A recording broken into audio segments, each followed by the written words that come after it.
नमस्कार, स्वागत है आपका नेटवर्क न्यूज में और मैं हूं आपके साथ सोहम रूपा।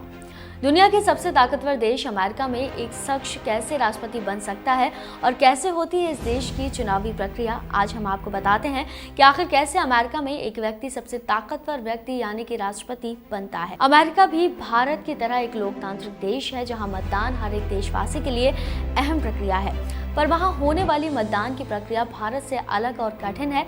सबसे पहले जानते हैं कि आखिर कौन अमेरिका का राष्ट्रपति बनने के योग्य है। अमेरिका के संविधान के आर्टिकल 2 के सेक्शन 1 में बताया गया है कि अगर कोई शख्स अमेरिका का राष्ट्रपति बनना चाहता है तो उसे बताई गई 3 शर्तों को पूरी करनी होंगी।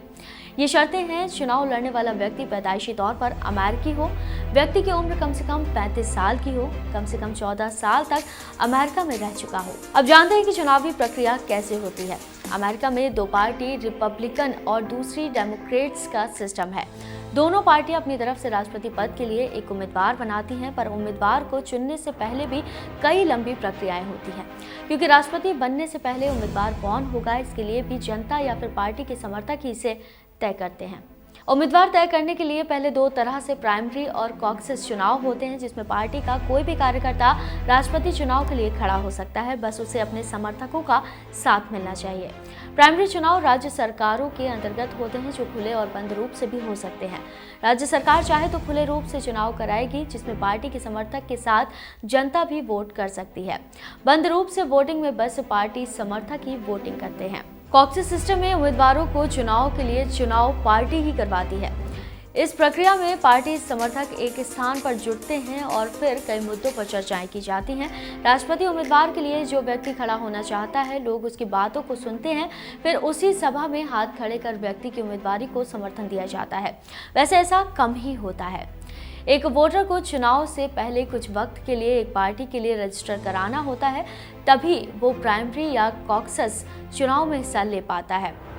रिपब्लिकन और डेमोक्रेट्स इन दोनों पार्टियों की ओर से राष्ट्रपति पद की उम्मीदवारी करने के लिए एक संख्या की आवश्यकता होती है, जो प्राइमरी और कॉकसिस के चुनाव में भी जरूरी होती है। इसे ऐसे समझें कि अगर पार्टी में 10 राष्ट्रपति पद की रेस में है तो पहले उन्हें हर राज्य के प्राइमरी या कॉकसिस चुनाव में भाग लेकर सबसे ज्यादा डेलीगेट्स का समर्थन पाना होगा। आखिर में इन्हीं डेलीगेट्स की संख्या के बेस पर नेशनल कन्वेंशन की तरफ बढ़ा जाता है।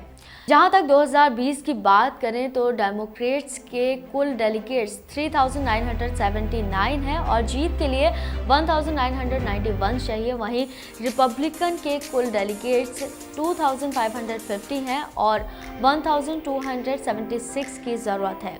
इस बार जब प्राइमरी इलेक्शन खत्म होता है, साफ होने लगता है कि दोनों पार्टियों का कौन कौन उम्मीदवार होगा, पर इसकी आधिकारिक घोषणा नेशनल कन्वेंशन में होता है।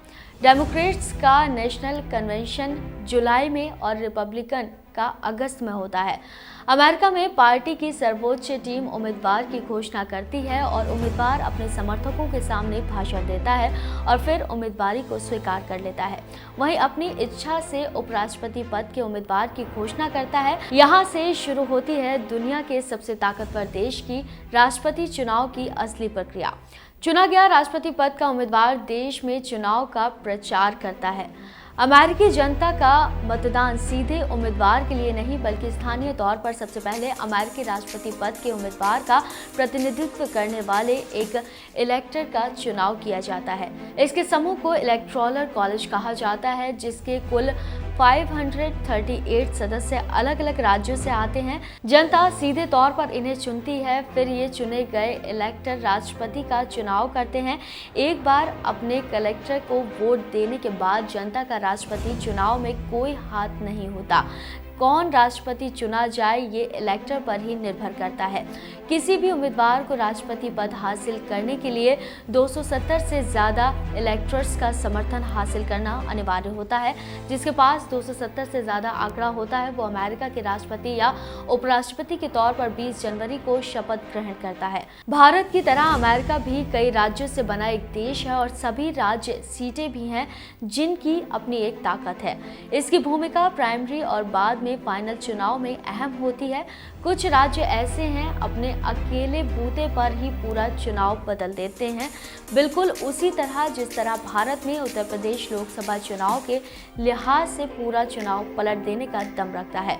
जहां तक अमेरिका की बात करें तो कैलिफोर्निया सबसे ताकतवर है, जो प्राइमरी चुनाव में अहम भूमिका रखता है। इस राज्य के पास 415 डेलीगेट्स हैं, वहीं टेक्सास के पास में 228 और नॉर्थ कैरोलिना 110 डेलीगेट्स हैं। राष्ट्रपति चुनाव के लिए हिसाब अलग हो जाता है, क्योंकि जब डेलीगेट्स की जगह इलेक्टर अहम हो जाता है, इसकी संख्या भी राज्यों के साइज के बेस पर तय की जाती है। ऐसे में किसी उम्मीदवार को राज्य दर राज्य जीतना होता है, जो बेहद ही अहम होता है। तो फिलहाल के लिए इतना ही। बाकी के अपडेट जानने के लिए आप करें चैनल को सब्सक्राइब और बेल आइकन प्रेस करना ना भूलें, ताकि हर अपडेट आप तक पहुंच पाए। आप देख रहे हैं नेट्रिक न्यूज, साहस सच कहने का।